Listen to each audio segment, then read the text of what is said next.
Hey everybody, we all have a ranking to make, and sometimes that ranking needs to be shared with the world.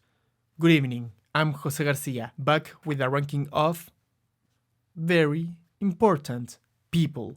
VIP is a dropout talk show hosted by Vic Michaelis, in which comedians get a makeover and have to create a character on the spot, and then sit down with Vic for an improvised interview.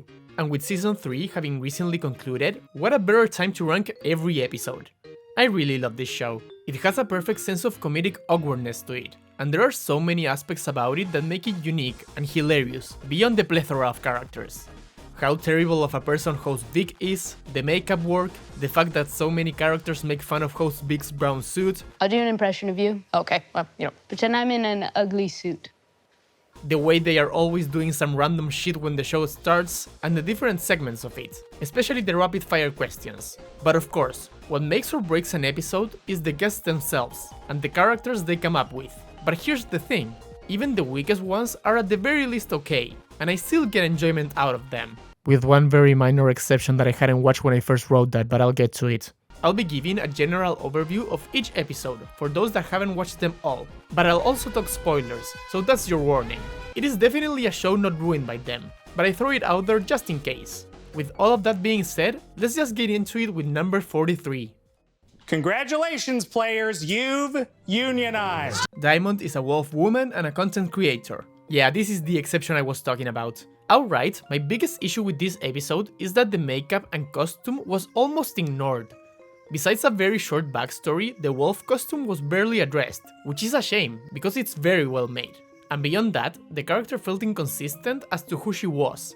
Diamond starts as a confidence influencer, and I do like it whenever they coach host Vic to be more confident, but it quickly just evolves into her riling up the crew and making them rebel, which while amusing in a vacuum, didn't really connect to the character at all. But even in this one, there's still a couple of funny moments I appreciate. What's her name? No, it's not like that here. What does that mean? Kind of a disappointing episode, and I don't feel like trashing it, so I'll just move on. A Dom DM. Tatiana Jackson is a fairy, but more notably a dominatrix. Like I said in the intro, this one being near the bottom, it's fine. My favorite aspect about it is that Danielle Pinnock saw a whimsical fairy and thought, dominatrix. That's very amusing. I like it whenever these comedians take the character and turn them on their head. That being said, I feel like not much interesting was done with either the dominatrix or fairy angle. The whole episode and performance felt weirdly tamed and chill, which could be a fun contrast to the stereotypical dominatrix image, but the overly relaxed vibe kept me from being engaged. There's still a couple of moments I like though. Titania calling the fairy dust her cooter dust is pretty funny. I adore that Vehicular speech for themselves as a dominatrix is just being a news anchor, and the ending reveal of Titania knowing both Vic's husband and their stepdaughter Bianca was hilarious. Easily the best part of the episode. I'm not huge on this one, but there's still some pretty good bits. Look, I don't care if you trans, non-binary, can you move this furniture from my apartment or not? Claude McCoy is a parrot, and one of the heads of McCoy Industries, a corporation dedicated to kidnapping, murdering, and all other sorts of heinous acts. And as part of his tour to promote their work, he is holding the set of very important people hostage. The best part about this character is that despite how terrible it is what they do, they are extremely soft-spoken and shy, almost to the point of being depressed. It's a really funny dichotomy. The fact that the whole interview is him holding host Vic and the crew hostage was a great bit, a complex publicity stunt in the most horrifying way. And besides that, there's a couple of funny moments, like how Claude wants to make their hate non-binary inclusive. Sometimes we kidnap people who don't identify as women or men also. Is that true? No, but I thought I should say it, but it's not true. And that's all I have to say about this episode, because it's just so short. Which is a shame, because there are some cool ideas that could have been expanded more, but end up going nowhere. It all ends up feeling half-baked, but it is enjoyable enough, I guess. Did you find the perp? He used VPN software. We can't track his IP. Skylar DeMarco is a hacker and a fan of the show. This is one of the shortest episodes, and as such, I don't have much to say about it. I like Paul and his comedic style, his smarty pants presentation is honestly top-notch, but while I found Skylar to be an amusing enough character, I did find it a bit too straightforward. A guy who types at the computer and hacks the mainframe, which in reality is just HTML code, and that's funny enough, I suppose. In that sense, my favorite part of the episode was the hacking demonstration. I love that one of the things he does is edit a Wikipedia page, a thing that famously anyone can do. Besides that, I like how he was a fan of the show, but as the interview went on, he, just like the rest of the guests, couldn't help but be weirded out by how lame host Vic is. Whenever the Cooper cam came and he did his signature tongue move only for Vic to replicate it in a really awkward manner, I couldn't help but smile. Amusing episode.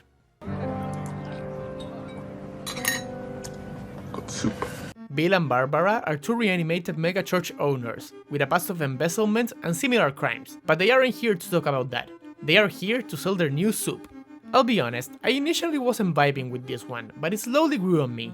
The two of them never acknowledged the fact that they are zombies, and at first I wasn't too on board with that, but it starts to make sense when you realize that that is their whole deal. They refuse to acknowledge anything. Vehicular constantly tries to talk about their past crimes, but they constantly deflect. It feels very accurate to real interviews of powerful people who refuse to talk about whatever bad thing they did. Sadly though, the joke became stale and repetitive for me. And even though the refusal to talk about their crimes was an interesting concept, it also made it lose some potential. I would have loved for them to actually touch on whatever it is they did, or on the fact that they were megachurch owners, but besides a couple of lines, it barely ever came up. There's other fun stuff, like how Barbara and Bill so clearly cannot stand each other, that aspect was uncomfortably real, and host Vic's crash out at the end is honestly incredible, and the best part of the episode. So yeah, enjoyable, but one of the weaker episodes. I slammed my penis in the car door. Little Huffy is a dragon, but he don't want people to focus on that, as he is above all else, a rapper spreading love. Little Huffy is one of the nicer guests of the show, which makes him a good contrast to host Vic. He is a beacon of good vibes, and a very likable dude, especially when he is kind to host Vic, even when they are dancing or rapping in the most awkward way possible, which was very funny in a very uncomfortable manner. And with all of that considered, he still ends up realizing how terrible host Vic is towards the end. The whole scene with the PA, whose name is revealed to be Wes, was easily the best part of the episode. That being said, that's kind of it for this character, which reflects on the episode's short length. There are moments where a past of trauma comes up, but it's not developed. There's not much wrong with this episode, but not much outstanding either. A short and sweet one, I suppose. Today's game, Zip, Zap, Zop. Martha Tops and Lucian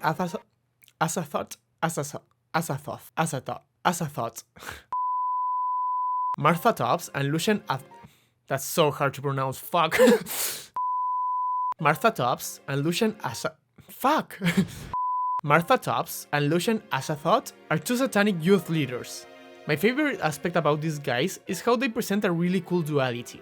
Their occupation has very dark aspects to it, but they also are very polite and joyfully playful. It's really entertaining seeing them change the subject from the powers of the Dark Lord to their fun community building activities, as if they are both equally normal. But besides that, this episode felt a bit one-note to me, with not much of an evolution to the interview or the characters. I think I would appreciate it a lot more had I grown in a religious environment, because I imagine this is a very funny subversion of the youth group leader persona, but I didn't grow in that context. It still is charming enough, with solid performances by Ross and Rashawn and some pretty funny stuff. In particular, the thing about Lucian playing the drum machine instead of a regular instrument was very amusing. And those are all the episodes I would say are just fine. From this point on, everything is, at the very least, good. So let's continue with number 36. Who's in charge here? Professor Avery Goodman is a scientist, and he's here to show his new inventions. I love Brian David Gilbert so much. I think he's one of the best video creators on all of YouTube, an incredibly talented and funny individual. So it is a little disappointing that I don't love this one. Professor Avery Goodman somehow feels like one of the most tamed episodes of the show, and for a while I couldn't pinpoint exactly why, but on rewatch I think I finally figured it out. There's not much of a twist with this character.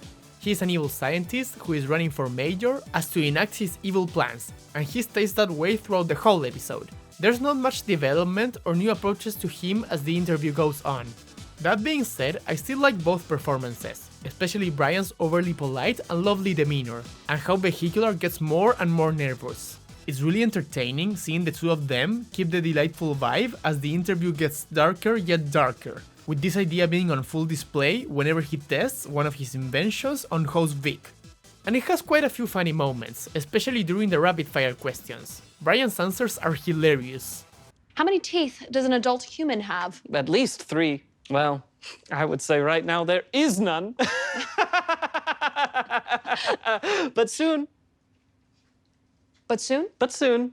And the exchange between the two of them about having more control is particularly great.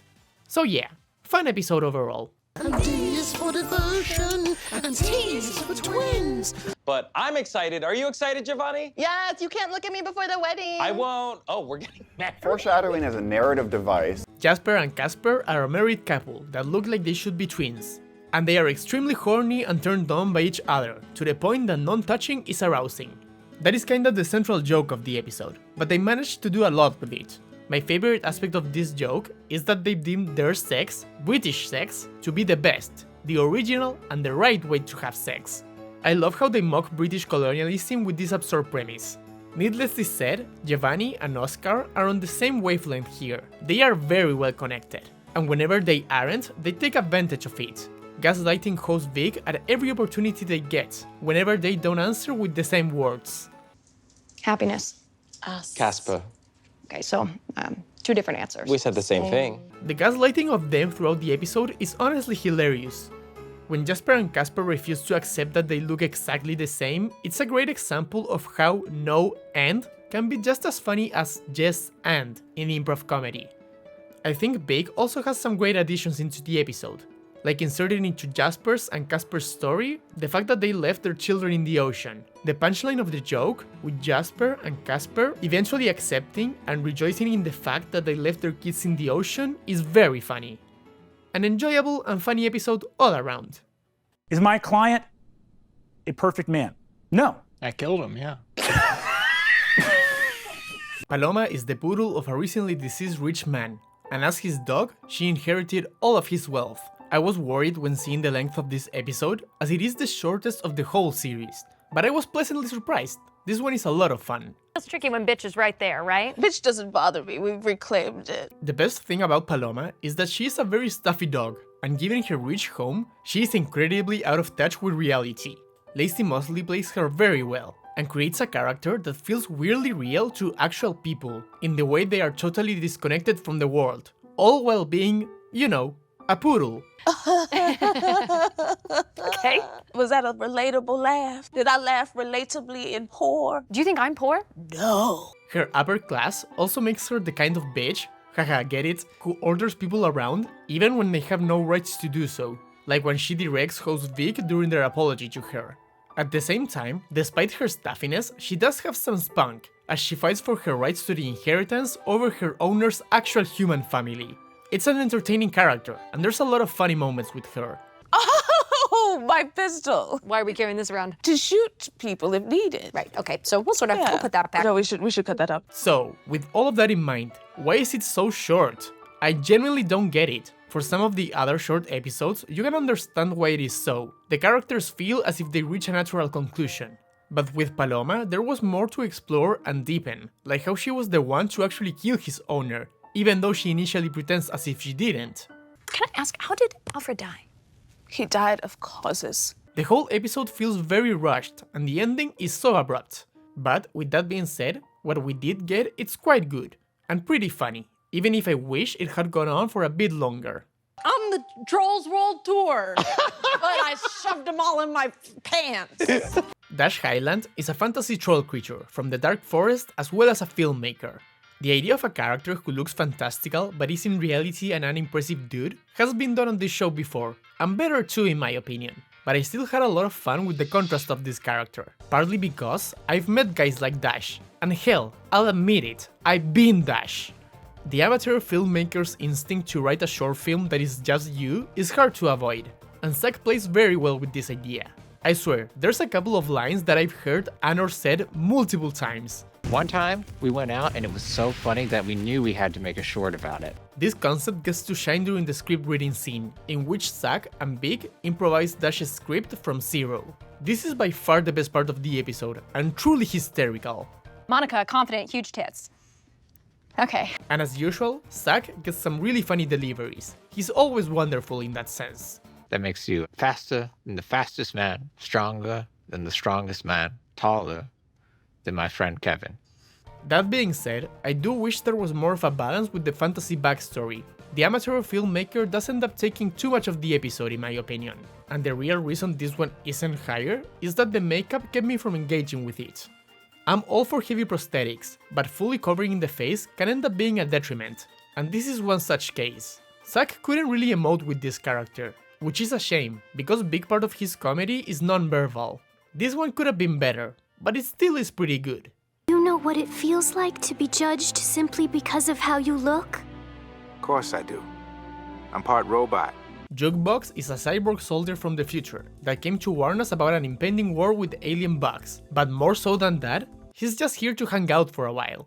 And so, the episode has a relaxed vibe, a vibe which is boosted by Chris Redd's extremely charismatic performance. His character Jukebox is by far one of the most likable characters of the show. I really like how his joyful demeanor contrasts with some of the horrific shit about his war-torn life, creating great moments. We got anybody to fight the wars, so it could be just two guys not doing much in the community. That sounds like kids. Yeah. And on a similar note, my favorite aspect of the character is how it can't properly show emotions due to its software being outdated, which leads to some very funny interactions between him and host Vic. Jukebox likability works really well with Vehicular as well. Near the end of the episode, them and Jukebox become friends, and Vic gets to have so much fun with this. They play up their character's loneliness extremely well. It leads to some genuine sweet moments of the two of them getting along, which makes the ending, in which he dies, surprisingly sad. Though of course Vic keeps the comedy going by awkwardly smiling and leaving. I love this moment so much. It's not a perfect episode though. I know this show's focus is mostly on the comedy, but there is some inconsistency with Jukebox as a character, in regards to his own story. It changes a ton from moment to moment, and he simultaneously exists as someone fully outside the norm, but also someone who understands our present-day culture. Regardless, this is a very likable character, who allows Vic to flesh out their character's loneliness in a very funny way. The new McDonald's Macbeth! It is a meal you shall wish to enjoy tomorrow. Yeah, so they're all creepy, spells and stuff. Sure, and you too. I'm funny. Indeed she is. Fourth Witch, as her name implies, is the fourth witch of the Wayward Sisters Covenant, famous for their role in the Macbeth tragedy. But unlike her sisters, she's not interested in spells or curses, but rather she is a prop comedian. The concept for this character is so silly, and I really like it.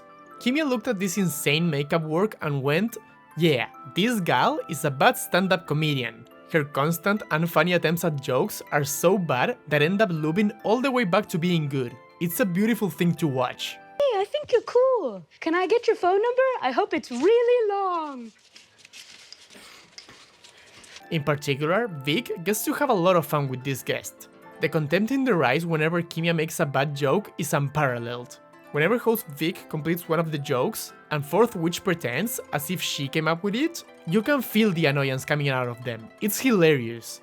Failed comedian is always a character with potential, and Kimia executes it very well. At the same time, there's some weirdly compelling sadness to her character, since she's ostracized by her sisters and not really a part of the family.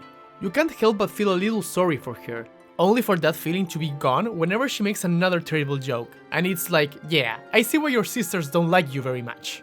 It does create some genuine moments of connection between her and host Vic, sharing their feeling of powerlessness and loneliness. And this connection blossoms into the witch cursing Vehicular stepdaughter Bianca, which is the best part of the episode. Sadly, I do have one major issue with this one. There's this section in which they send holidays regards. And while it has funny moments, especially when they begin wishing happy non-existent holidays to everyone, it feels so random and so out of place. But besides that, this is a really good episode. Hey, just wondering if you got your photos printed? Logos printed? What? Jane is an alien, and the author of a novel about alien sex. She is also here to take humans to her home planet and be fucked, which is actually really painful in the way they do it. This plot is very over the top and silly, but I like how it progresses, with the twists coming very naturally. I particularly like how the fact that Jane is friends with Lawrence Sanchez at first feels kind of random, but then ends up being perfectly incorporated into the plot, since she and her husband Jeff Bezos want people of the planet to have more space for them. Yeah, that tracks. and the eventual reveal that she doesn't even like doing this and wants to be a poet was genuinely compelling. I fell for her, and I wish that idea had gotten explored more.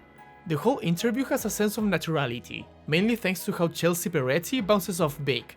It's not that unusual for guests to dislike host Vic, but Jane has a particular quiet disdain towards them that sets her apart, which makes the ending with host Vic going in for the kiss when Jane clearly hates them all the funnier. It perfectly speaks to the tone deafness of the character. God, you are so Oh, thank you. Also, that kiss was miserable, oh my god. The episode is a bit messy, too many ideas are being thrown around, and not all of them stick, and the hyper-focus on sex jokes they get old at times. But overall, a really good episode. My name is Brenda Donahue, and I am Avon's #1 saleswoman in my area for 3 consecutive years. Linda Elizabeth Mary Braintree is a cosmetics entrepreneur, and she's here to demonstrate her new product lines. At first, this seems like a heavy departure from the makeup and costume, which very clearly says super smart evil scientist, since Linda is such a delightful woman. But as the interview goes on, it becomes clear that her products are all made out of cat waste and designed to kill people, perfectly fitting the image of the sci-fi huge-brained crazy scientist. I really love how this character developed, it felt very natural, though I wish it was more fleshed out. And what's really fun about Linda is that similar to Professor Avery Goodman, she remains delightful through it all, even when the evil scientist twist comes and her products are outright killing host Vic. What's happening to me? You're dying, sweetie. You can tell that Katja is having a lot of fun on set, and it's contagious. Her physicality is amazing, both in the over-the-top ways and in the subtle ways. And she gets some incredibly funny line deliveries. Doesn't matter, they're still hung up on the cat piss, so they're like, I want it. Listen, we put a man on the moon about 125 years ago. I don't think that's right. Linda Elizabeth Mary Braintree makes for a fairly simple character, but a really fun one nonetheless. 2023. 30. Carry the crumb. So funny, dude. Marionette Conquis and Sonton de la Doll are 2 dolls that came to life and are looking for their creator. This was the first guest couple of the show, and it's impressive seeing how Jacob and Kimia are able to work on the exact same wavelength.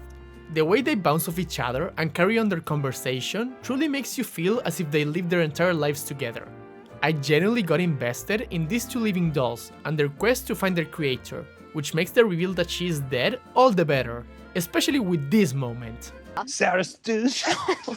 There's a lot of charming details to these 2 performances, like how they take everything literally or the over-exaggerated French accents, especially when host Vic questions if they actually know French. I do think the episode loses a bit of focus at times, going on somewhat random tangents, which is a shame, because I think it is at its best when it's about their history with their creator.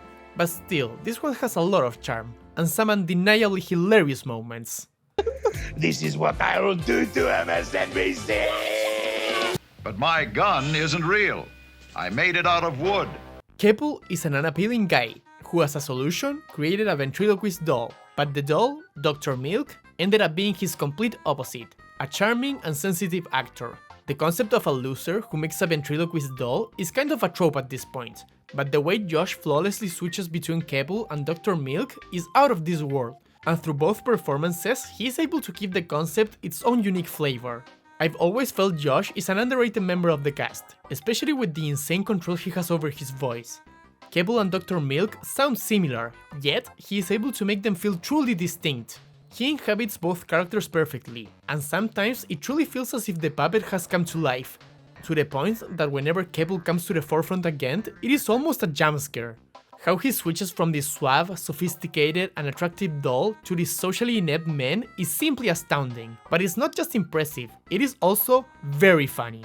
Dr. Milk upstaging Keppel and being physically uncomfortable around him is marvelous, and despite having a static face, Josh manages to communicate so much emotion through his voice and movements. A big part of the reason his performances work so well is thanks to Vic. The chemistry they have with the puppet from the very first second is palpable, and the way their disdain towards Keppel grows along the episode is hilarious. The way the 2 of them, or the 3 of them, I don't really know to be honest, bounce off each other is a beautiful sight. I do have one major issue with this episode, and that is how short it feels. It is the shortest episode of season 1, and the ending just feels so abrupt, especially with the Chomsky Chips commercial in between. Regardless, the performances here are truly great, which make me enjoy the episode quite a lot. Well, guess what, punk? I'm a fish with legs. I see. Ride the waves. Wow, I am so miserably lonely. Jordache is a merman from Atlantis. But more so than that, he is a model, a businessman, and host Vic is very into him. And for once, the feelings are reciprocated. This episode isn't particularly funny, but it is genuinely nice to watch. The whole ordeal has the feeling of a rom-com meet-cute, with Jordache and host Vic having clear chemistry and attraction towards one another. But of course, Vehicular is married, so they can't actually come out and confess their feelings. The way the two of them dance around the subject, acting as if they're not actually into each other, is very entertaining to watch, and legit cute. I was almost blushing, I felt like I was interrupting something. There's a charming awkwardness to the whole affair, that feeling you get when first meeting someone, and you're not close yet, but there's definitely a good feeling. The way host Vic repeats the C-related puns is so accurate of such a sensation. And besides the incredible chemistry, the reason this tone works is because Echo's character is a very attractive and charming guy, and he leans into it hard.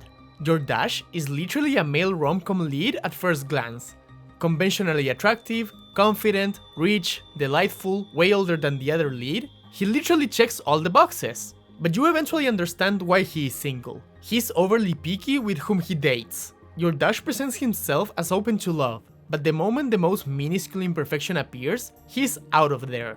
Though I will say, an age gap of 76 and 30 and host Vic being married is pretty relevant, so I don't blame him for jumping ship in this case. Jumping ship, get it? Because he's a merman and he's from the sea? Do you guys get my joke? And even though I mostly appreciate this episode for its romantic uniqueness, it still has some hysterical moments. Some special guy because my dad's the Prime Minister of Atlantis. So, you don't think it's nepotism that got you here today? No, nepotism got me here. This is a very unique entry, and one that is unusually nice in a show where most of the interactions between host Vic and their interviewees are pretty terrible. Get in that random hot dog car, random, and drive back to Wiener Hall. Oh, disgusting. I agree. Mother Hot Dog, as her name implies, is the mother of all hot dogs, but she is more than that. She wants to be a model. The first thing one notices about this character is that holy fuck, what a monstrosity! They took a humanoid hot dog, which isn't necessarily the craziest idea out there, and made it look so off-putting. The protuberances around Reika's face are so nasty, and the way her face sinks into them really transmits the sense that this character is in pain, which fits perfectly with Reika's decision to have Mother Hot Dog be absolutely miserable. I don't consider it being a hero to be bread for your dinner. Like a pun? I'm gonna kill myself. Her running joke of threatening to kill herself was funny in a very dark way, and it pays off greatly with her actually killing herself at the end. You really do start feeling bad about Mother Hot Dog. You want things to get better for her. I just feel so much kinship towards her. However, her depression never gets so heavy that it's not funny anymore, especially thanks to some of the sillier aspects of this character, like the fact that she keeps dropping hot dogs or that she is a Catholic. Sarah Beth. Oh. Michael. Okay. And Luca. You name them all. They're Catholic. Which could risk being a random equals funny type of thing, but it feels weirdly accurate to who she is. Like I mentioned at the beginning, Mother Hot Dog wants to be a model, but this aspect didn't feel that deep. I wish it was explored more, especially since there are times the miserable life angle gets a bit repetitive, which are my only issues with this episode. This isn't a perfect start to season 3, but it is certainly a really good one. I wish you the best, Mother Hot Dog. Hey, what happened? Where's the water? Ghost! Phoenix is a ghost with unfinished business, and host Vic must help them figure out who they were and how to continue into the next life. This description doesn't really tell us much about this character, and that is because Zack basically makes Vic figure out the character for him. This could have easily backfired, but I think Zack is the kind of comedian who can get away with it, because his style is so relaxed and even minimalistic that he is able to provide so much to their scene partner with the least amount of information. So it's really great seeing them figure out the character together, seeing Phoenix evolve from this lost, wandering ghost to this chill, supposedly shy, and kind of an asshole spirit. The ending, with him turning into Vic's co-host, is hysterical. But to be honest, Phoenix as a character is kind of all over the place and not that interesting, even if funny. So the real reason I enjoy this episode so much is the chemistry between Zach and Vic. These two comedians work so well together. You may even say they have great rapport. Oh my god! Oh jeez, oh my god! A lot of the times, the decision felt inspired more so by what would be funniest in the moment rather than to create a compelling character and to consistently stay in it, which was a risky approach, but I don't really mind it, since the comedic work between these two is so good that it makes for a constantly hilarious episode. Hello? It's gullible. It's gullible on the phone. Okay. You can tell that they are having a ton of fun together, and it is infectious. Not a particularly great character, but a very funny episode despite of it. I feel like this is the first time I've actually got to talk. No, sorry, and I'm gonna back off. I feel like this is the first time. Now you back off. We will stop you with the powers of friendship, harmony, incredible violence, and love. Satso is a recent superhero, having received bubble powers after a laundry incident, but as the interview goes on, he begins to realize that maybe he doesn't want to be good. This dynamic instantly makes for a great plot, and it creates an excellent back and forth between Satso and host Vic. Because as Satsu answers their questions and he realizes that being bad is more appealing to him, Vehicular instantly panics and attempts to reel him back to the good side. But not because they want to do good, but rather because they don't want him to go evil while on the show, as it is a bad look for them. That is so in character. I love how the realization that Satsu can be a superhero didn't come from the obvious angles of bubble powers being useless. I don't have it. But rather from the fact that he straight up sucks. And the transition from an excited and joyful man at the beginning of the interview to a full-blown monologuing villain by the end writes the perfect balance between seamless and noticeable. There's an impeccable naturality to it, and to the chemistry between Eugene Cordero and Vic. That's a pretty bad thing to do. It's a pretty bad thing for a good person to say, and you're a good person. Okay. No, not e.n.c. These two perfectly complete each other's just ends. It is wonderful to watch. You had such an opportunity to do something and make something of yourself. Oh man, and I took it, huh? An episode that excels in how it flows and a very fun watch. Candace. Who's Candace? Can this dick fit in you? Candice is a recently rebellious teenager, but in reality, she is pretty well-mannered and behaved, even if she acts as if they're bad. Right off the bat, I just love the contrast. Nicole Byer could have played this character very straightforwardly, focusing solely on the rebellious or punk rock angle, but deciding that Candice should be a well-behaved kid attempting to be someone else was the funnier and smarter choice. Candice has this very heavy metal look, overtly counterculture, but she's also kind of lame when trying to be that. It's such a good representation of the "it's not a phase, mom" type of teenager. On a similar note, the character being well-mannered was yet another funny subversion of what you would expect, but it also played very well of host Vic. In this show, it's usual for the guests to talk about how terrible of an employer they are, but Candice going the extra mile and calling them out each time they don't say please and thank you was hilarious. There's a very clear understanding of Candice as a character, between how she looks and who she actually is. It all leads to someone who is surprisingly emotionally intelligent, despite how she acts, much more than the adult host in front of her at the very least. The way Candice gives host Vic genuinely good advice, only for them to twist it in the worst way possible, made for a great dynamic between the two. At the same time though, Candice is very much a teenager who's being rebellious just for the sake of it, and in doing so, she makes some questionable choices. You can't help but worry for her, though at the same time, it's fucking hysterical. Fun! Okay, well tell me about this. Who is this? Who's this boy? His name is Spike. He's 27. This is not necessarily one of the funniest episodes, which is why it's not higher, but I found it to be very clever in subtle ways. Candice is just a really well thought out character. Flowers blooms in your heart. Flowery. Glue. Sharona. Xenia is a flower and a children's entertainer, but he wants to be more than that, and he was not informed that this interview would be live streamed to children, so things turned not family friendly pretty quickly. Unlike most of this video, I'll start with my biggest issue with this episode. It is too short. There's a lot of really interesting and funny ideas that are brought up and have a lot of potential to be expanded on, but they move on from them so quickly. It was a little disappointing, to be honest. The episode ends up feeling way too rushed. But, with that in mind, I always think it's better for a piece of media to leave you wanting more than for it to overstay its welcome. And what we do get here is fucking incredible, even if short-lived. Some would say psychologically that I've sort of adopted. Xenia falls squarely into the combative category of guests, as host Vic brought him here to act as their kids' show persona. But from the very first second, you can tell how fed up with his work Xenia is, and he is not going to cooperate. I love how host Vic gives him an extremely pissed off speech, something you don't really see out of them too often. And it is great how Xenia seems to initially accept it, only to instantly revert back and not give a shit about the children. I just really like the direction Demi took this character in. The idea of a children's entertainer who hates his job is very funny. And seeing him cut loose and be extremely inappropriate, all while the interviews being live-streamed to classrooms, made for a delightfully chaotic episode. The way he keeps on being vulgar is super entertaining to watch, especially with how it begins to rub off Vehicular once they think the livestream has been cut off. Stop yelling at me! Why? You think you're special because you're sad and horny? We're all sad and horny! Because about halfway through the interview, they stop performing for children.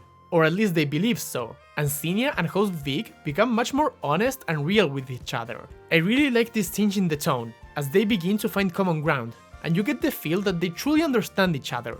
They both share feelings of self-loathing and a sense that they are not doing what they're supposed to be doing, as well as a similar childhood past. I'm coming to you. I know you said you got bullied, I got bullied too. For what? Sort of, you know, I was too popular and too beautiful, and people were really upset by that. I don't know, the tone of your voice says it's something different. We'll figure it out. Okay. I just wish we could have seen more of this and learn more about these feelings he is harboring. The rush pace keeps the character from becoming deeper, which is a shame. But, once again, what Xenia lacks in depth, he makes up for in comedic value. On Vice's show as well. Vice? Is it not Vice? It's Vic. And what really brings it all together is Demi's signature energy. He has such a great physicality as an improviser. You can feel the pissed off energy coming out of Xenia, and the slight aggressiveness with which he moves really adds to the character.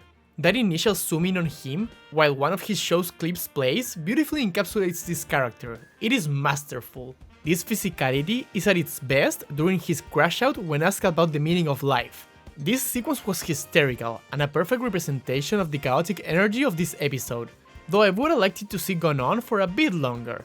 Which is the theme of this episode, isn't it? It's so great, it's so funny, it's so well performed, but it's so short. Regardless, for what it is, this episode is hysterical, and a great addition to the show.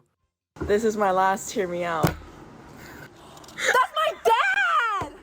Oops Little Fart was host Vic's imaginary friend when they were a kid, and she fucked their father. I know me saying that little tidbit might seem silly, because it sounds like the kind of thing that would be a one-off joke. But in this case, it is essential to their character and the plot of this episode. Because Oops Little Fart, after fucking so many kids' dads, is now in imaginary friend's jail and needs someone to forgive her to be free. So, a pretty average interview for this show. I really love it whenever host Vic's past is explored. And as you'll see later, I think it's really funny that Lisa keeps inserting her characters into their personal life. For this episode in particular, there are moments that I genuinely feel bad for Vehicular. Their hidden sadness is a big part of the character, but of course it manifests in very narcissistic and unlikable ways. However, in this case, there's a very compelling exhaustion to them, when discussing how Oops Little Fart essentially ruined their family. There are a couple of lines which, while comedic, have a ton of weight behind them. You couldn't have had sex with my dad because my dad was happily married to my mom until he left. And I love how Lisa took this angle of Vic's character and made Oops Little Fart perfectly bounce off it. Because while she is regretful and apologetic, she won't stop talking about Vic's dad's dick, which makes it all the more compelling when host Vic does actually forgive her. I really like that despite being a terrible person, they have allowed for this character to slowly grow. It makes it a lot more interesting. I will say, I do think the joke of the character can get a bit repetitive. I do like how the imaginary friend's world is constructed. So who's the top imaginary friend? Jesus. But there's not much more to Oops Little Fart beyond the fact that she fucked their dad. That is with one exception, of course. Because at the ending, it is revealed that she may be host Vic's mother. But while an amazing twist, I wish it would have been introduced during the interview. It could have led to something really interesting. Despite this issue I have with the character, the reason I still consider this episode to be great and so high up is that the comedy itself is really good. Tiny little voice. Hey,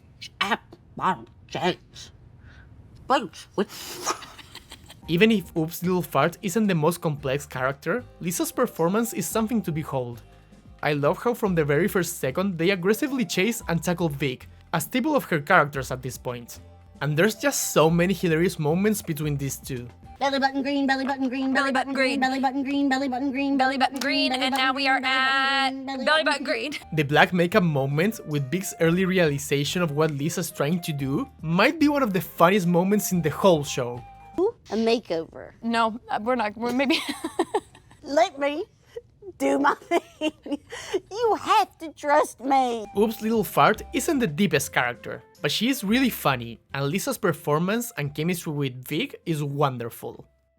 Perro salchicha, gordo batita. Pig number 2 is one of the 3 fairy tale piggies, and after being attacked by the big bad wolf, they developed a militia as a trauma response. This episode is weirdly endearing and sweet, because while the plot and the character are very silly, and an edgy twist on the classic fairy tale image of the innocent pig, how they deal with their trauma is very compelling.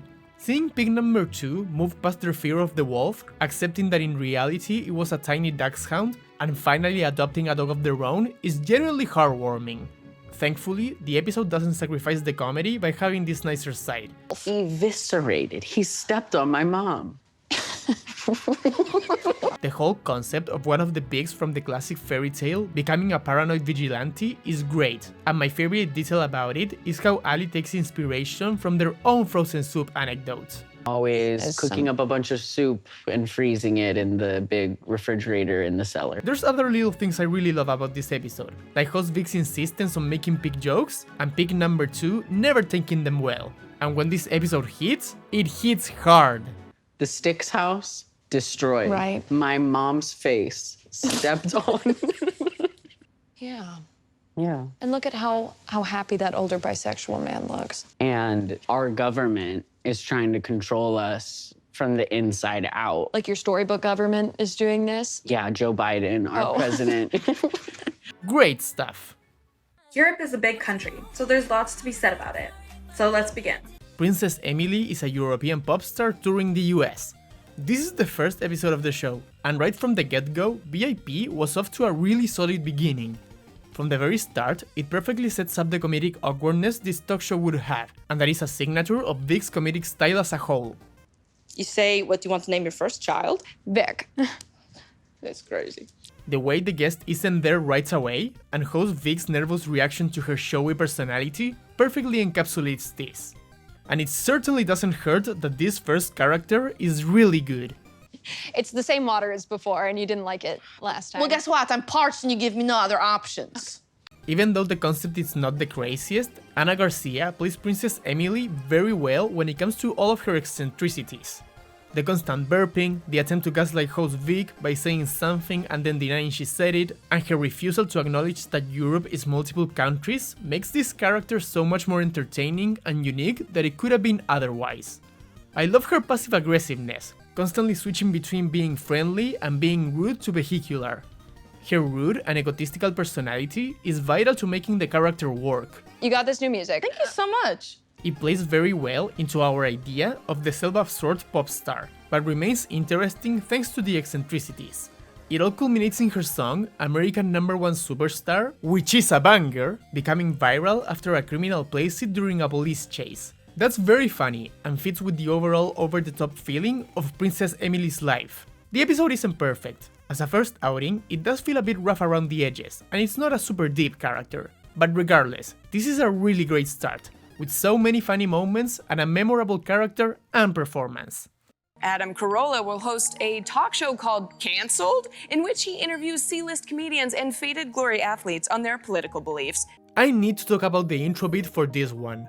As someone who has worked as an assistant director, seeing the assistant director rush Vic because they are an hour behind made me feel so seen. It was wonderful. Stop is a performance artist and she is here to discuss her art pieces. But as soon as her USA flags piece comes out, it becomes clear that she is a devout patriot and a Republican. I just love this twist so much. These type of personalities, the highly eccentric and mold-breaking artists, tend to be, or at least present themselves, as very progressive and anti-status quo, despite their wealth. So, seeing Stop seemingly start off as such, only for that image to break away the instant the USA flags came out, was hysterical. If there is one thing I love on this planet, it's Balenciaga and this goddamn country. The subversion works because the character has established herself as someone who would find some deeper political meaning in the imagery of the flags, and seeing host Vic take on that role on an attempt to shy away from Stop's overt patriotism was a great dynamic. From that moment on, Caitlyn runs off with this new angle for Stop, slowly revealing more and more of her political views, while pretending that she is not interested in politics. I love how this is presented with varying levels of subtlety. Sometimes it is very obvious, like when Stop admits she voted for Trump, I voted for Donald J. Trump. but other times it's more of a one-liner, like when she denies something by using the specific sentence. That's fake news. Caitlyn really nails the "I'm just voicing my opinion" when saying heinous shit that's so indicative of the far right. We all just get along. I don't understand the issue. Her political views fit very well into her wealth and the overall way she treats people, being overly demanding of everyone, telling them to shut up, and seeing them as lesser. I particularly love how she drags the unit's still photographer into it, turning her into her assistant, and to Kate's Elliot credit, she rolled with it flawlessly.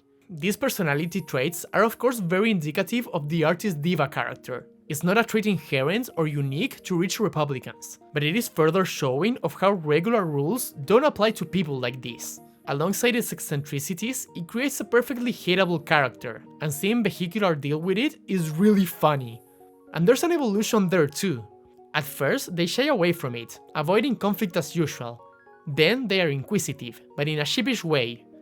They proceed by pretending that it is all a bit, another performance by Stop, until they finally accept the reality and for once, they actually stand for something, vocally opposing Stop in their views. It was very special seeing this character deal with conflict. But of course, it all comes down the second they are invited to party. I just love how the possibility of friendship is what makes host Vic instantly fold. It is so representative of who they are.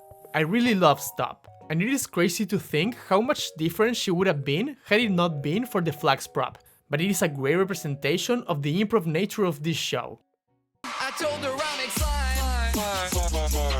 David Hoyle Jr. is a midnight louse, a type of louse that supposedly can go out into the sun.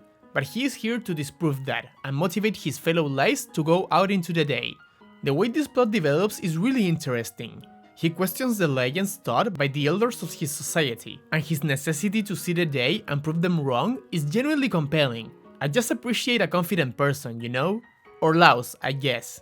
Did I say in the letter that I was a slug? No, No, I didn't. One small detail I really love in that regard is how he is the one to point to the screen and ask for his PSA to roll instead of host Big doing so.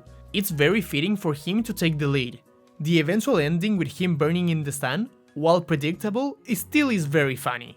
And despite this character being a louse, a famously disgusting and hateable insect, I don't know man, I just find him so adorable. I love the way he bursts into song, and he is such a likable character, I feel so maternal towards him. This likability is of course in large part thanks to Paul F. Tompkins' performance.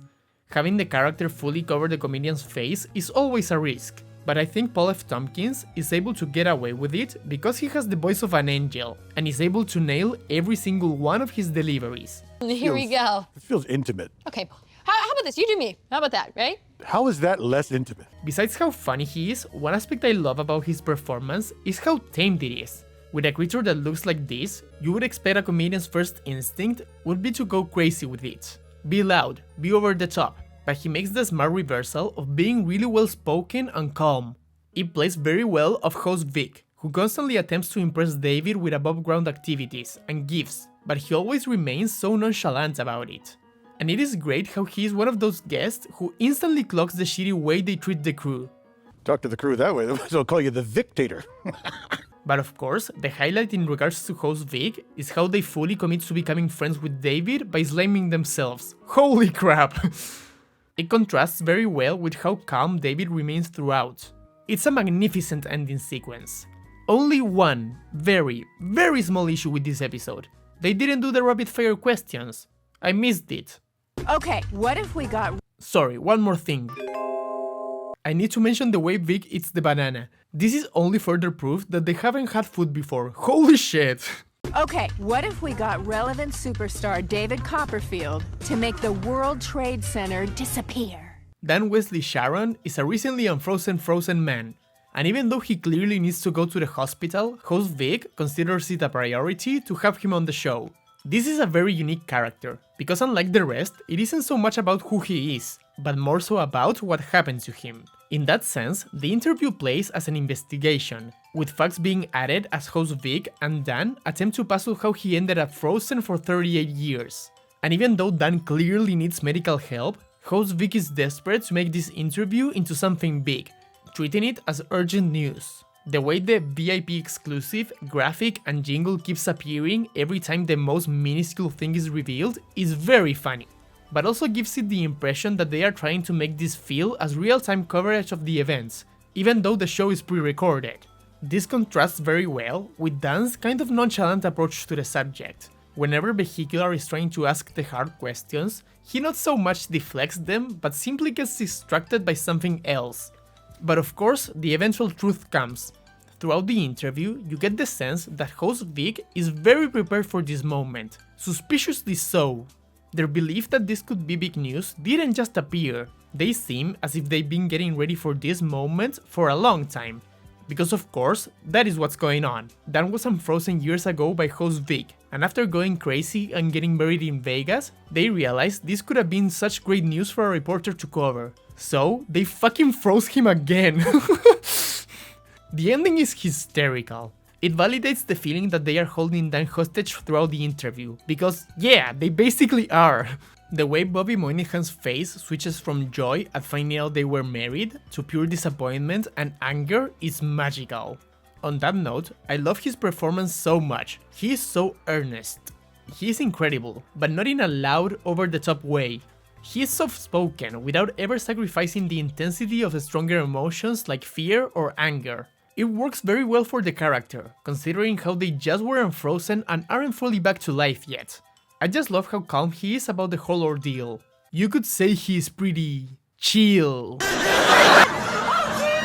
However, his softness never comes at the cost of the comedy, and that is because Bobby Moynihan has perfect comedic timing, in a very precise and stealthy way. I sound a little racist. I think you just have a southern accent, and I think maybe that's a blanket to put over the That's the sound. accent you think it is? What do cool.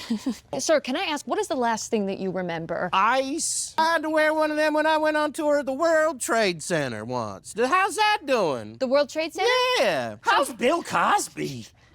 So fucking good, dude. This is kind of a straightforward character. He isn't some eccentric over-the-top public figure or an insane creature.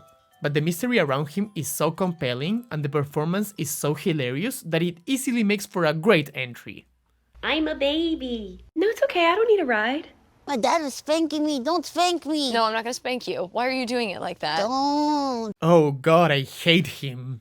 Spencer is the baby demon son of the devil, and he is here to kill host Vic. But since he doesn't really want to do so, they can adopt him instead. This episode made me really fucking uncomfortable, but in the best possible way. There's something about how Spencer talks, moves, and especially looks that had me on edge, dude. The makeup and costuming for this character is insane, but it's some of the details that make me so uneasy, like the gigantic pupils or the horns that look as if they are peeling Spencer's skin. Beyond the way he looks, it's the way that Lisa Gilroy goes full chaos gremlin with this little fucker that makes him work as well as he does. Spencer is a baby, but having been raised by the devil and being a little freak, he clearly doesn't behave like a usual baby.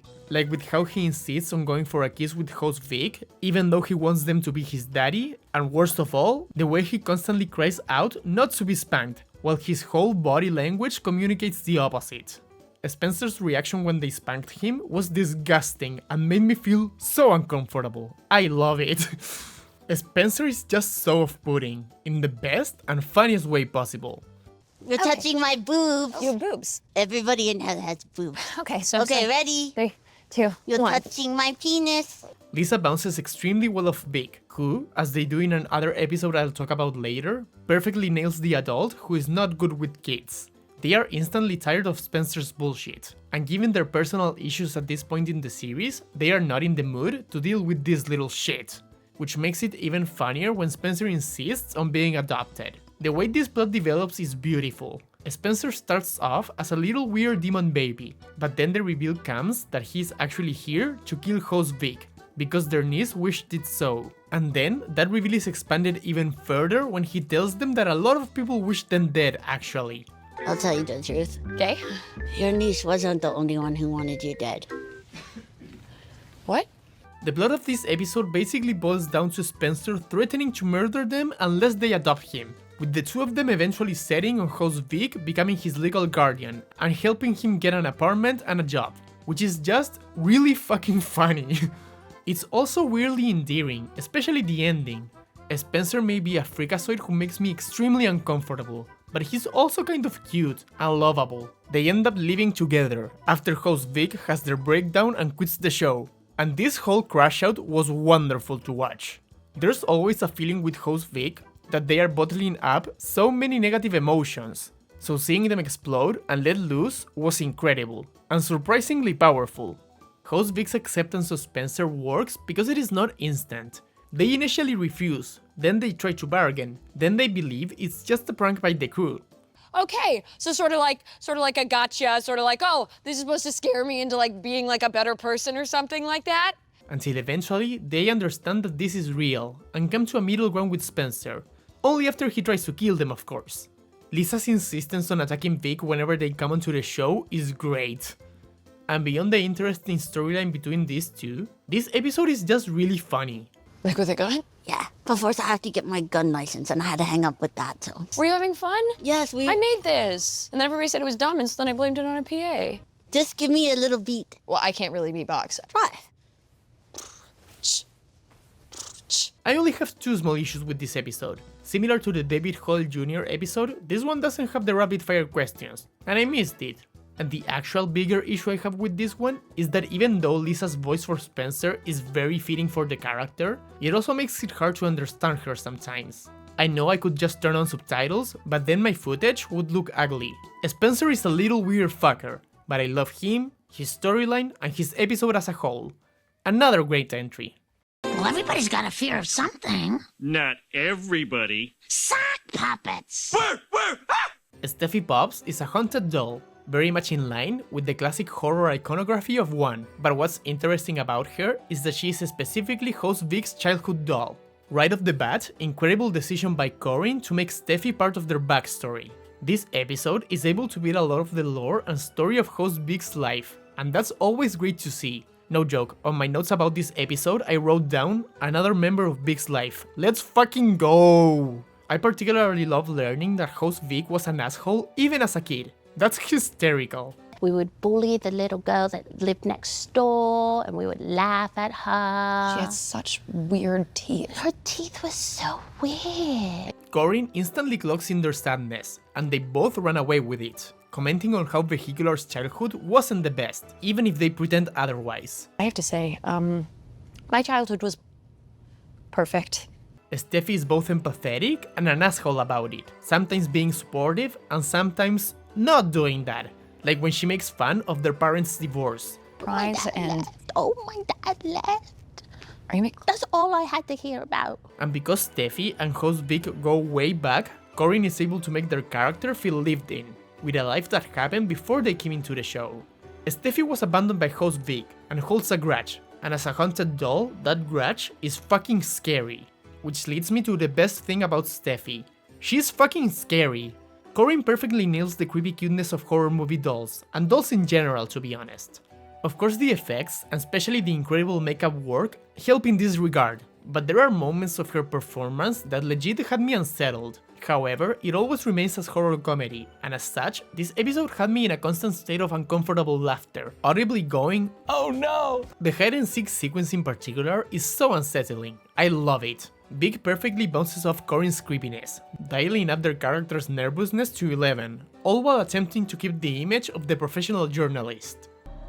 And it's one of those things where I hate this, but this is going to be a really good sweeps episode, and so we do need the lights on. The way the episode resolves itself is just great. Steffi Pops finally calms down and forgives them for leaving her behind, but only by taking host Vic's website award. Holy shit, I just love how this trophy is so important to their character. It is one of my favorite additions of Season 2. And beyond all of that, this episode is just so hilarious. There are so many moments that crack me the fuck up. Steffi pops, rainbow pops, we'll shake our ass and pop that pussy. The beginning with host Vic doing this random bullshit with the carpet is so funny to me. It doesn't have anything to do with the rest of the episode, but it is hysterical. Steffi Pops is an incredible character. What could have been a straightforward haunted doll is elevated by the simple yet genius decision to have her be host Vic's childhood doll. An amazing, creepy, and hilarious episode.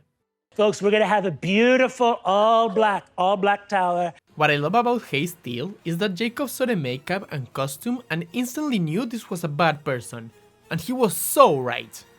Hayes is an almost billionaire, and as such, is a terrible person. Hayes isn't necessarily one of the craziest characters of the show, but he still ends up being a really complex and eccentric one.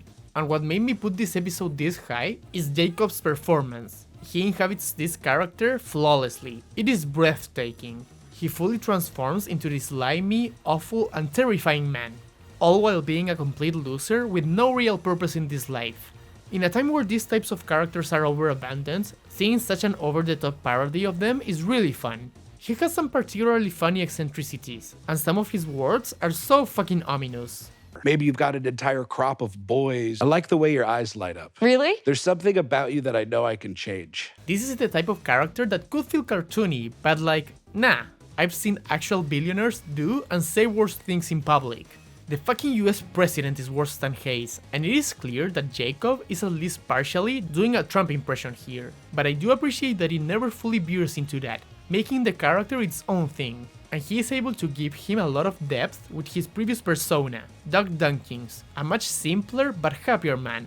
Beyond the performance and character itself, one of my favorite aspects is the way Hayes bounces off host Vic. Initially it is very tense, with their job being on the line, which leads to the studio tour, probably the best part of the episode. Just like keep up the pace, I'm trying to help you here. But by the end of it, host Vic is fully enamored by him, a common trend of them getting along with some of the worst guests. The detail of them bonding over wanting to treat their workers like crap is hilarious. Hayes Steele is a surprisingly grounded and compelling character, elevated further by an incredible performance. Well, it's Rick and Morty time. I can find the clip. Seeing as you're 3 wives deep, I don't know how true that is, Finoli. Holy shit, what a burn! Finoli is an 86-year-old Vegas lounge singer, as well as a childhood icon for host Vic, and he is here to do a new theme song for the show. Without counting the characters that don't look human, Finoli is the least recognizable guest of the show. I look at him and I don't see Angela, there's only Finoli. The makeup here, even if not as flashy as some others, is incredible. It doesn't feel like makeup, like that stubby beard looks real, like Finoli actually grew it. It is insane. And beyond the makeup, what makes him unrecognizable is that Angela truly disappears into this role. Her voice is gone and the way she moves is Finoli. There's only Finoli, which is the biggest strength of the episode. I see Finoli and I see a real person. Because despite how over the top he is, he perfectly feels like the type of eccentric artist of an older generation you would see in TV or in recordings. An idea which is enhanced by Angela's decision to play with his over-the-top masculinity. Finoli perfectly inhabits the image of the toxic older man, like with how he uses the microphone to make his dick look bigger, or how he refuses to talk about his ex-wife Cher, or how he insists to host Vic that to act with presence they must say things as if they had a hairy cock, or how he constantly cuts them off. I'm thinking a lot about it as I've been doing a lot of introspection. Just get to it. Okay. Money. And most of all, how he refuses to engage with his own emotions in an honest way. Whenever Vehicular attempts to learn more about him, he shifts the conversation back to them, or to more banal topics, or he regresses into the performance. There's one moment in which he is vulnerable, when he accepts that he wants to retire, and for a second the performance is gone, replaced by an honesty that is very compelling. But when given the chance to actually engage with his emotions and do what's good for himself, Finoli ends up turning back to the performance.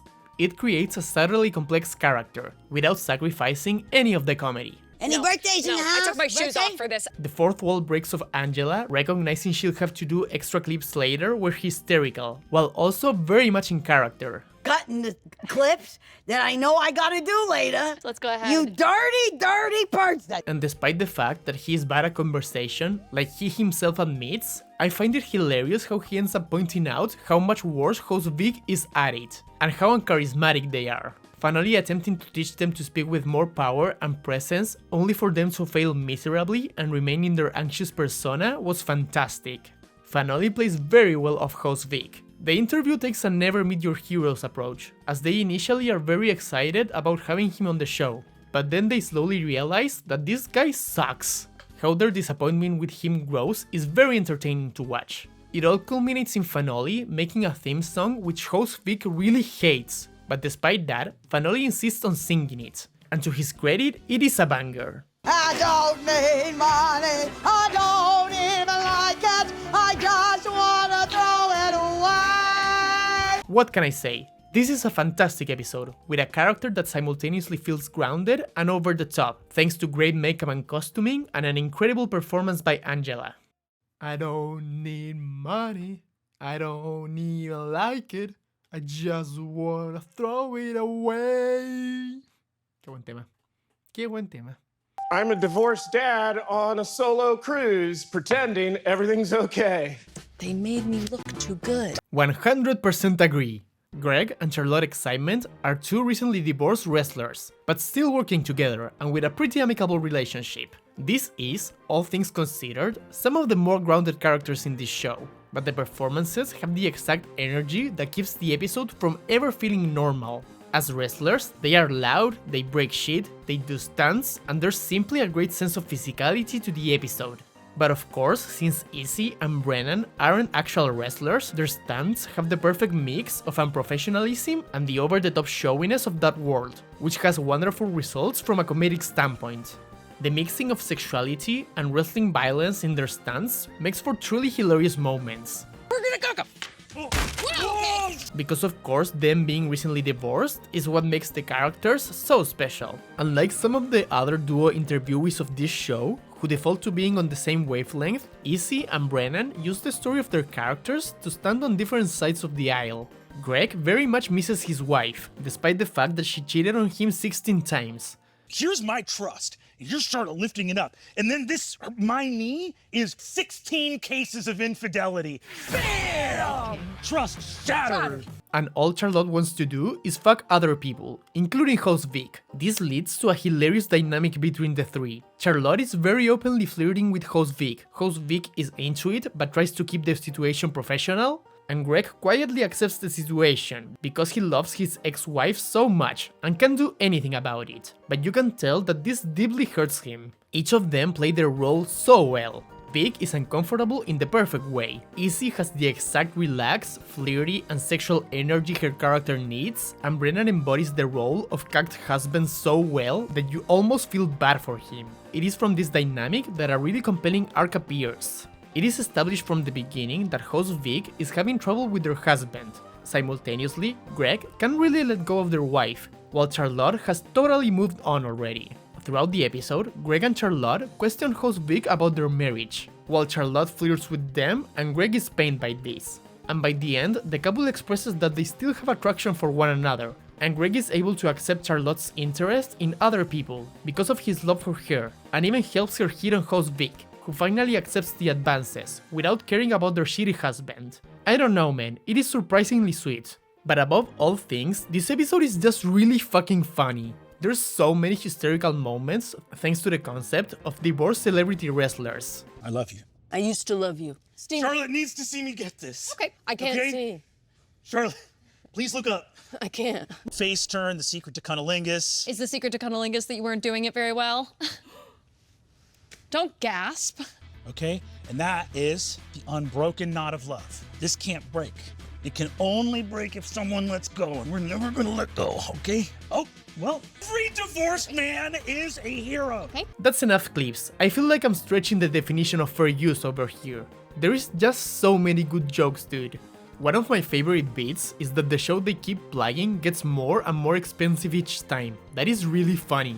I do have one notable issue with this episode, and that is that Brennan talks a lot more than e.n.c and constructs a lot more of their story. Mind you, this does work for the most part, It fits both into Charlotte's quiet sexual energy and Greg's desperate need to pretend as if he's okay with the divorce, and E.n.c is great with her expressions and body language. Just the way she looks at Greg can be funny, but I do wish it was a tad more balanced between the two. There are moments that Charlotte does end up feeling like a supporting role to Greg, rather than the two of them sharing the spotlight. This episode is packed, and it's one of the longest of the show, but it flies by. It is just so much fun. I honestly still have stuff to say about it, and hilarious moments to point out, but this video is pretty long already. Suffice to say, incredible episode. Granny, come to me, Granny.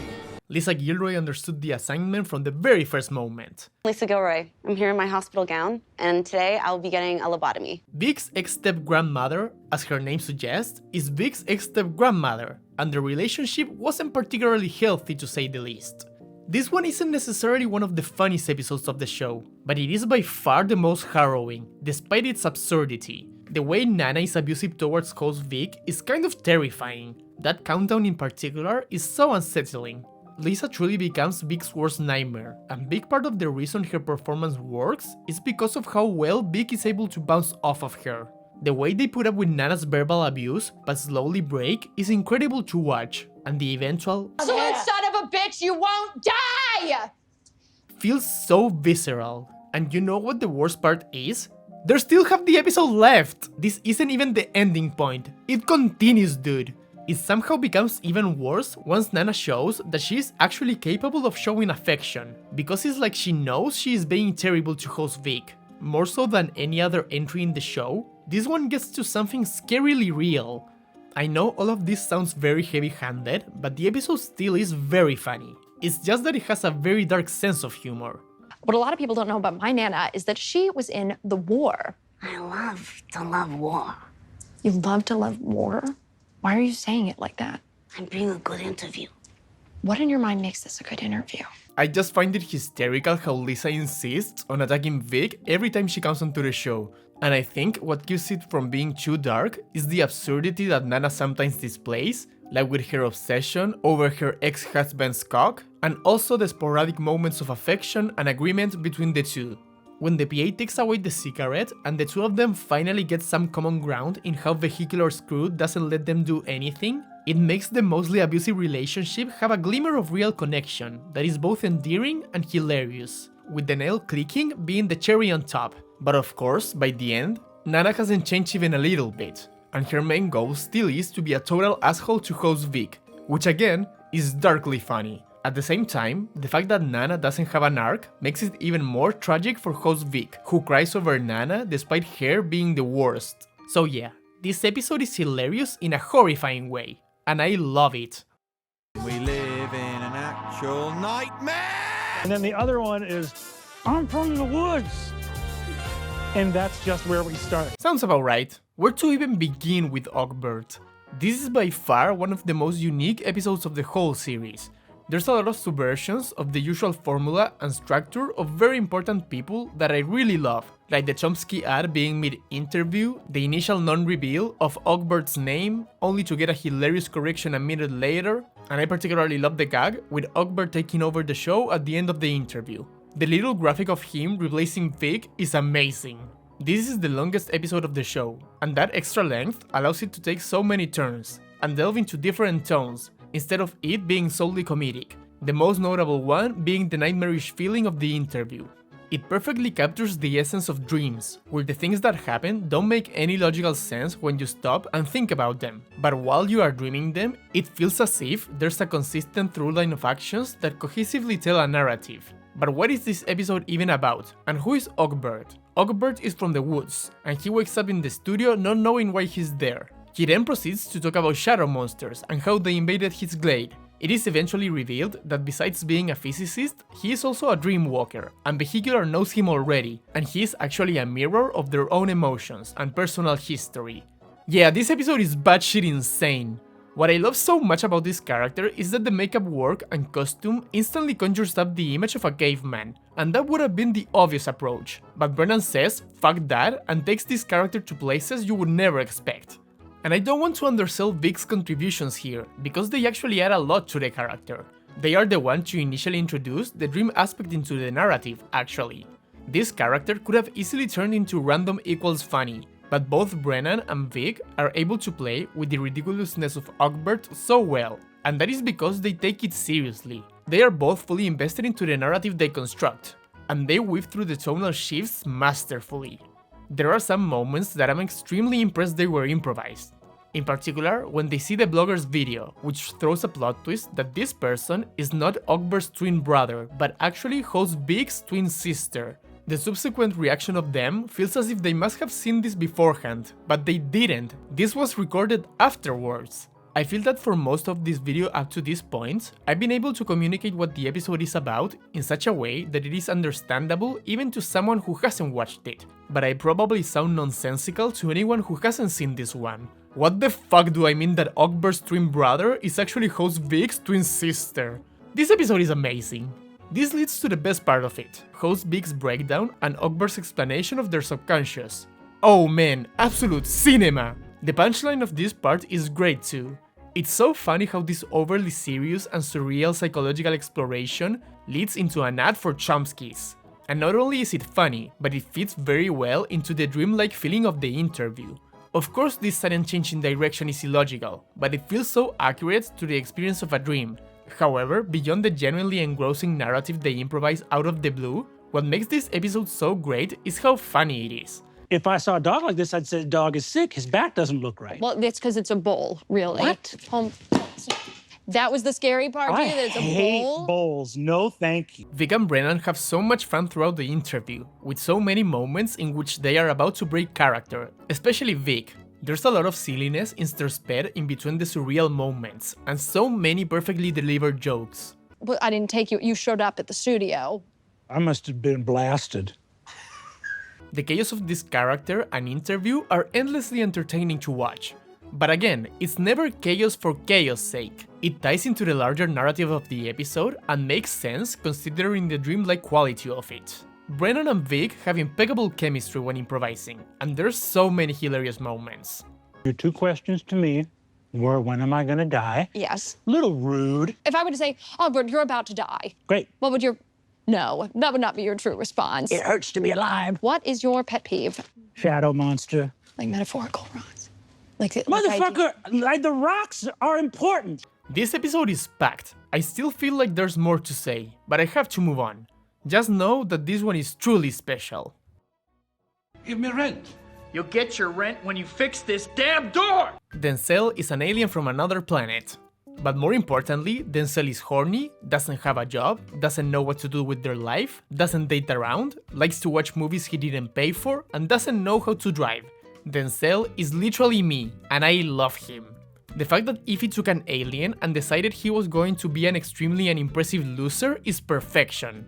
This was the first iteration of a crazy character who turns out to be normal, and it is also the best one, because Ify understands that while he is a regular loser, he is very much still an alien.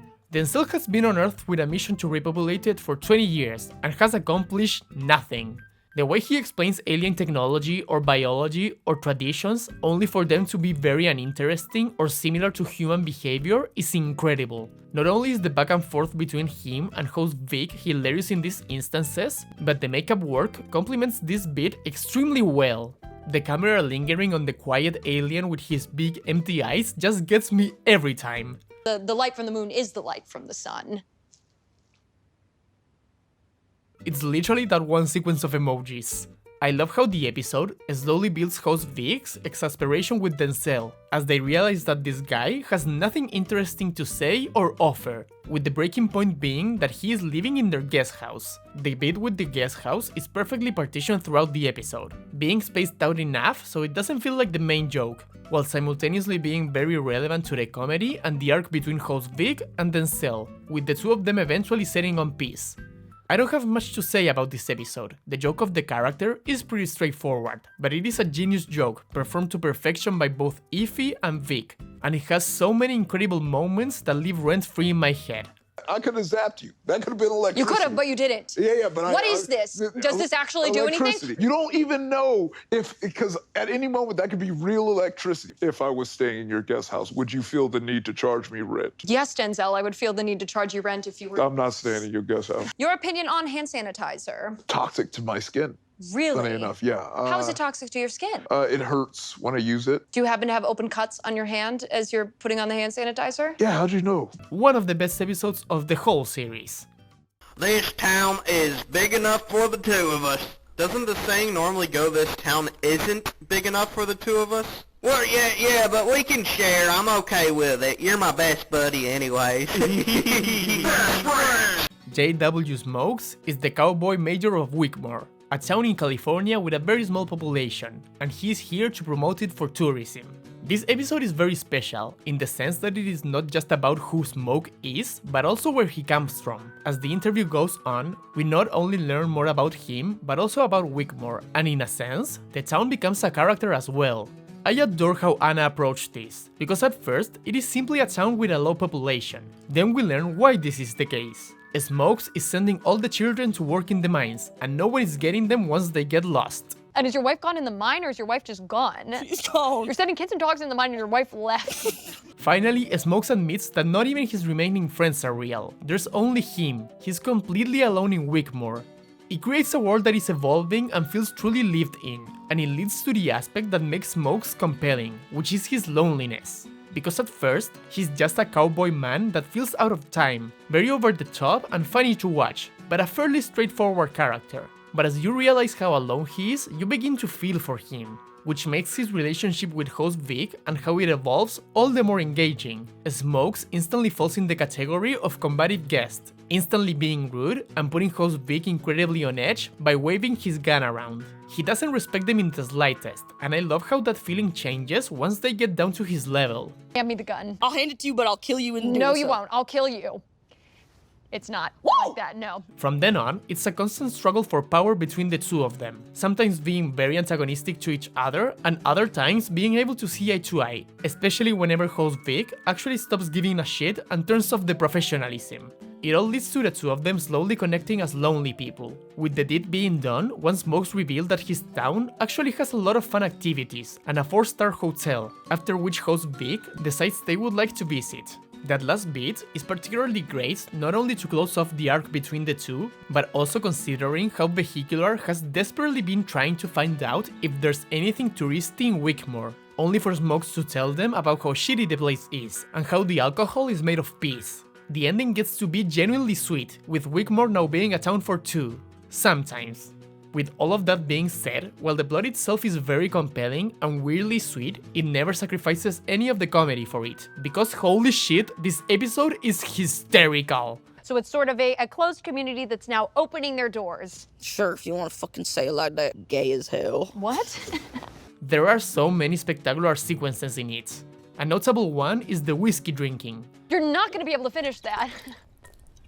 I accept your challenge humbly. Smokes is handed a bottle of liquor and is determined to finish it, and even if this is fake alcohol, this shit still isn't easy, and I just love how Vic gives Anna so many moments to keep drinking it after the initial chugging. If you want me to talk about that, I'm gonna have to finish this bottle. Go for it. When they are playing the questions drinking game, I adore that moment in which Vic asks a question knowing that Anna isn't going to answer it, and instead keep drinking. You can see behind Vic's eyes that they know exactly what's going to happen. I'm obsessed with this moment. The whole drinking bit is the best showing of how important the crew's improv is as well, considering that host Vic called for flowers and it was the crew who decided to bring out the whiskey. Slow down! Oh my god! I'm at 0.5 speed right now. The other notable sequence is the shooting. I swear to god, this was fucking incredible. Vic and Anna perfectly strike the line of taking it seriously but also being silly about it, like when Vic insists on curving the bullet, or with how the 6-chamber magazines have 1 billion bullets in them. It is such a non-showdown, ridiculous in the perfect way, and beyond these two set pieces, there's just so many great quotes out of this character, spawning from his rowdy ways, and you're a good shot. No. From the fact that he is the only person in his town, We have a chef. Huh? It's me. Right, okay. and from the story of his home, He built it hand and foot? Put his whole pussy into it. as well as a bunch of incredible one-offs. Who let this bird kill itself? Ana Garcia understands this show to perfection. She gets that interviews cannot go smoothly. She gets the awkward comedy of it and the over-the-top personalities. But she also understands how to ground her characters and make them feel lived in. And yet, there's 5 episodes left I love even more. Don't come to my house or else I'll suck your dick, blood. Oh yeah, this guy's a fucking creep for sure. Yeah, he is. Boris Tarshkovakan is the ambassador from La Fufu, but more importantly, he's a flirty bachelor and he's trying to find a partner. I'll admit, this isn't a particularly complex character, and there's not much of a twist with him. We do learn new stuff about him, but for the most part, he remains as a flirty ambassador from La Fufu, and there's not much depth here. But god damn it, he's so funny! I have American accent. Oh, you think you have an American? I am John Wayne. I gotta shoot the gun. Jeremy is such a hilarious improviser in everything I've seen him in. May it be on Make Some Noise, SNL, Game Changer, and now VIP. I'm pretty sure he's the guest who has broken Vic the most amount of times. I am Iron Man. Oh, whoa, Tony Stark, we cannot do that. I'm sorry, you're Iron Man saying Tony Stark, we can't. This episode is one hysterical banger after another. It is simply non-stop. Because even though Boris is a character that isn't too hard to figure out, his Eastern European eccentricities and his deal of flirting with host Vic, the crew, the camera, and everyone really is played to perfection by Jeremy. I died laughing every time he mentioned he had sex with someone from the crew. Lighting guy, we sucked each other down and then talked about our parents. His sentimental fuckboy approach is simply too funny, and such an out there decision for someone that looks like this. What I love about Boris' promiscuous personality is that Jeremy was going to play his character in this way regardless of what the makeup actually was. I'm Jeremy, and I hope they make me pretty. But the fact that he had to do so with such a freak is spectacular. And yet, this is one of the best examples of how the makeup work can enhance the comedy. It's all in the eyebrows. These long, disgusting eyebrows go so well with the way Boris moves his eyes. It perfectly plays to his flirty personality in the funniest way possible. And just like the best episodes of this series tend to do, there's a lot of great improv from the crew as well, especially with the lighting cues that Boris constantly calls for. Lightning. Okay, so now watch this. Who are you pointing at? Sexy lightning. Okay. It's a little longer. Do you think that? This bit comes up so many times throughout the episode, but I swear to god, it never gets old, and is hysterical every fucking time. Ay caramba lightning!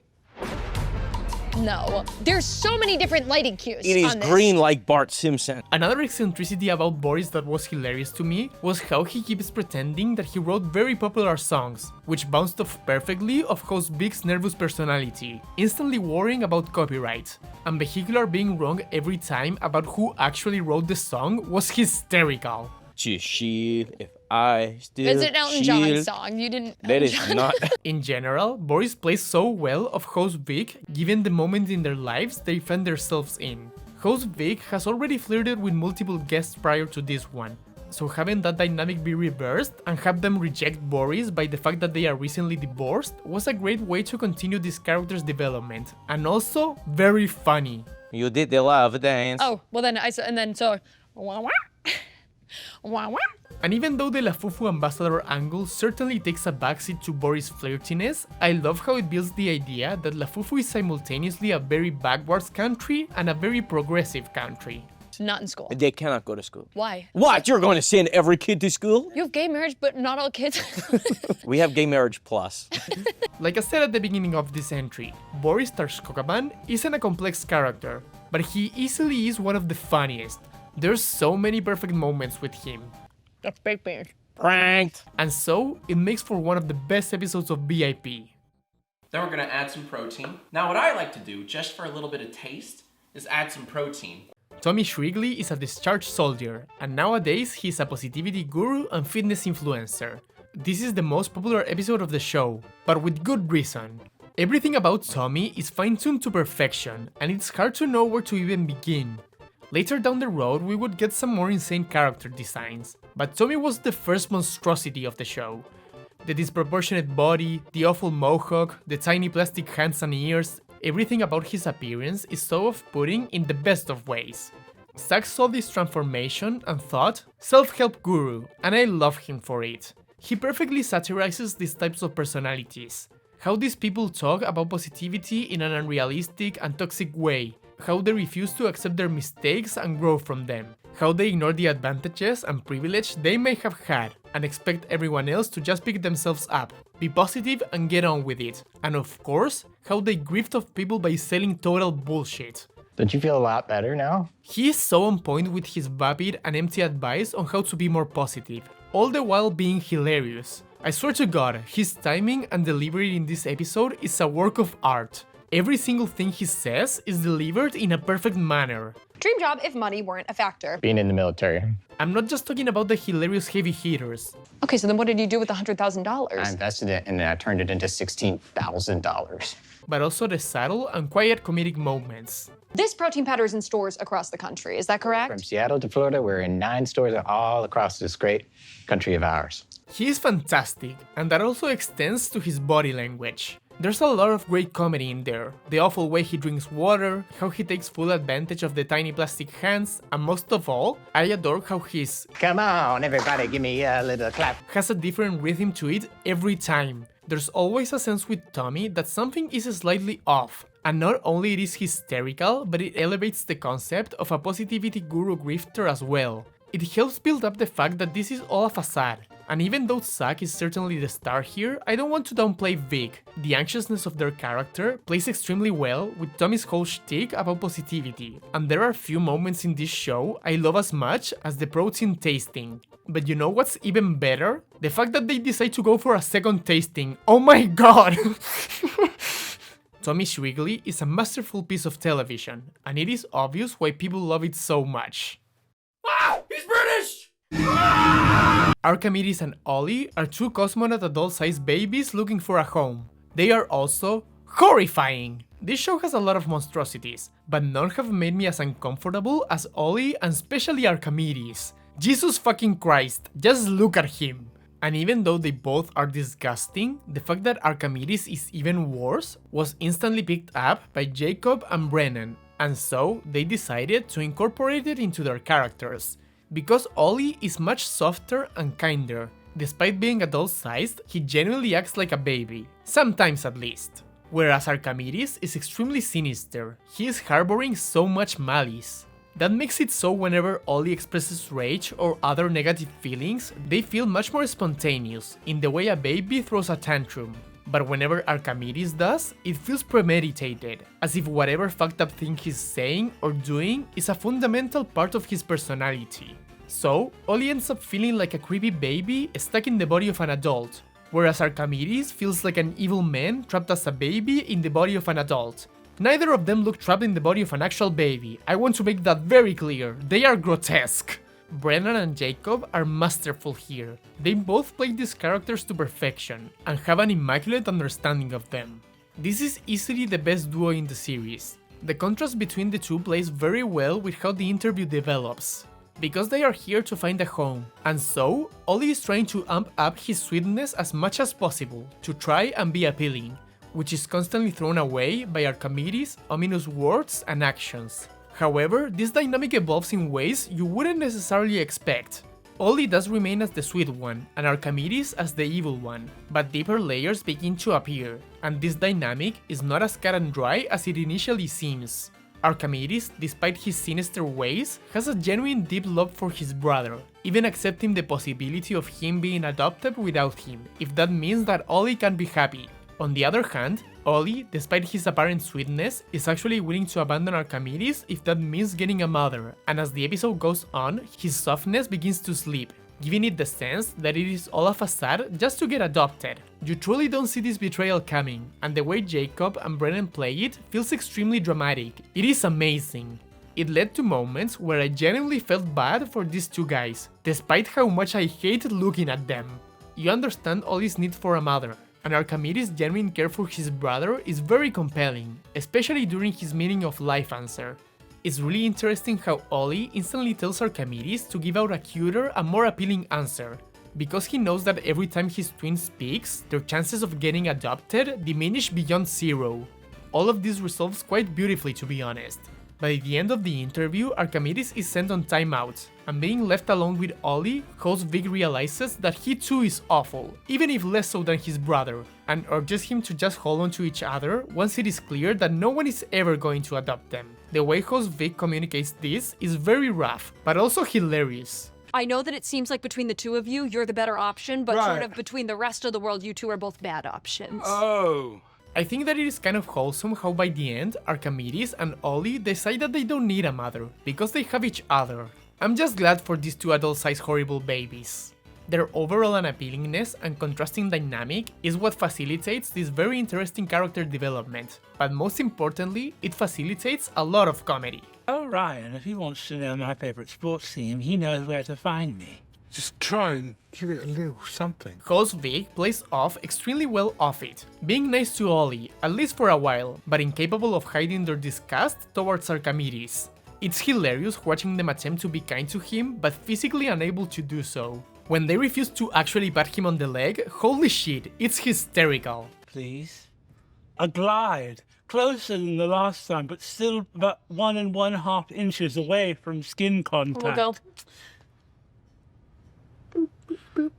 This is torture. I love how host Vic is trying to have a more positive attitude during season 3, but guests like Archimedes and Ollie really make it hard for them, and I love whenever their facade leaves. I was very academic, I was really smart, everybody said I was the smartest person that they knew, and sometimes when you're the smartest person in the room, it's hard to go, maybe I need to change a little bit.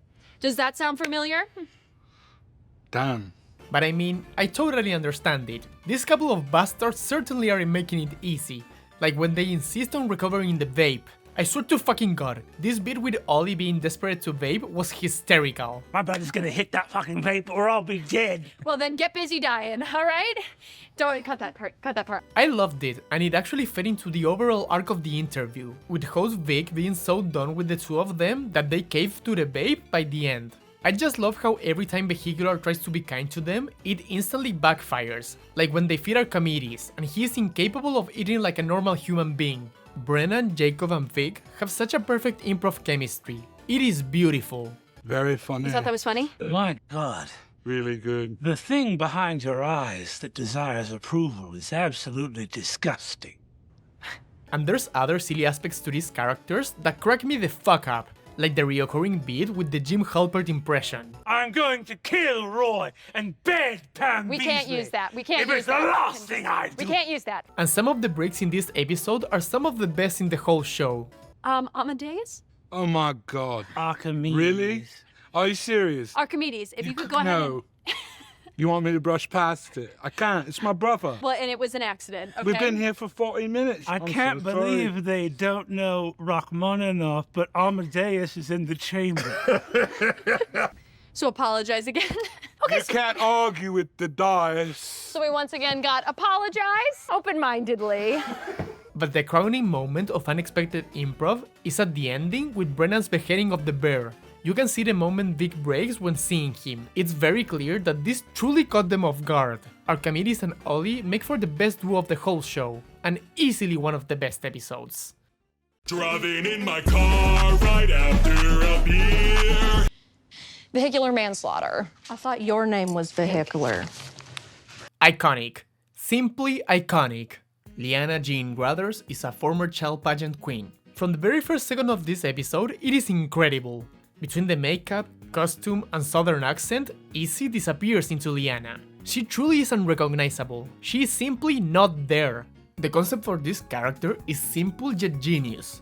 Liana is a former child beauty pageant contestant who wasn't a child. But e.n.c grounds this absurd idea because she takes it fully seriously. She is not self-aware, nor she winks to the audience. She refuses to point out the ridiculousness of the concept. Liana truly believes it was fair for her to compete in child pageants, while not being a child. Beyond that, what I love so much about this episode is that it is basically 17 minutes of Liana bullying host Vic, and holy crap, it is hilarious. It's not just the obvious stuff, like the backhanded insults and regular insults she throws their way. Okay, well, you are not going to get into a pageant because they don't have, I think they stop at 75. But also the way she dodges answering the questions. So approximately how far if I'm in a car in Orlando? Depending on traffic and the wind, you know. And even the quiet, judgmental looks she gives them. I did the New York Times crossword in 37 minutes, which was a personal record of mine, and I only cheated 3 times. It fits so well into host Vic's nervousness, that feeling they have of constant insecurity. But you get the sense that this isn't personal. Liana is like this with everyone, which takes me to another aspect I love about this character, and that is her self-importance over others. A newspaper from your hometown stating I that... would also like a paper. E.n.c perfectly paints a picture of someone who is so uninterested with other people. However, what could have been a one-note character, a stereotype of an air-headed beauty pageant contestant, is avoided with a sense of complete delusion masking a deeper sadness. This is particularly clear in how she refuses to answer questions in a straightforward manner, as to always make herself or her life look better. How old were you when you did your first pageant? I was just outside of 4. And yet, that sadness is ever present. This character does realize that their life isn't what they really hope for. Thankfully, it never becomes too serious, since the slight awfulness to her, which becomes clear awfulness when she admits to vehicular manslaughter, is so entertaining and hilarious to watch. It also kicks off a running joke in this series, and that is host Vic's admiration for some of the worst guests, and how they end up befriending them. There's so many more details about Liana that makes me adore this episode, like the ever-presence of God in her life. Thank you, my hero is Jesus Christ. And how she is confused about so many things. It's too serious to be joked about. Is this a riddle? All of which is improved by some of e.n.c's insanely quick deliveries. I have a smart blouse on, so this is... Alexa? It's not a smart blouse. The blouse is... Alexa, look different. There's just so much, so many tiny funny moments, so many hilarious deliveries, and so many great aspects to this character that make it fully come alive. It's basically a perfect episode, and I adore it. But there is one I love even more.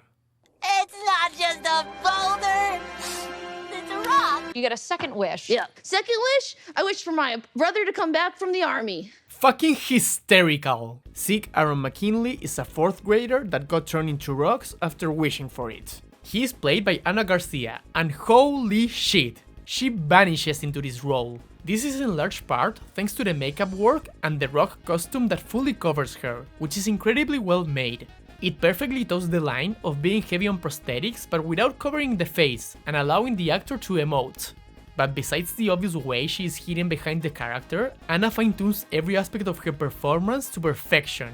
The voice work in particular is phenomenal. She is completely unrecognizable and sounds exactly like a 4th grader. However, it goes further than that. Her body language perfectly fits the character, it's incredible. It is awkward while full of confidence, like whenever she stops next to the camera and just stands there smiling.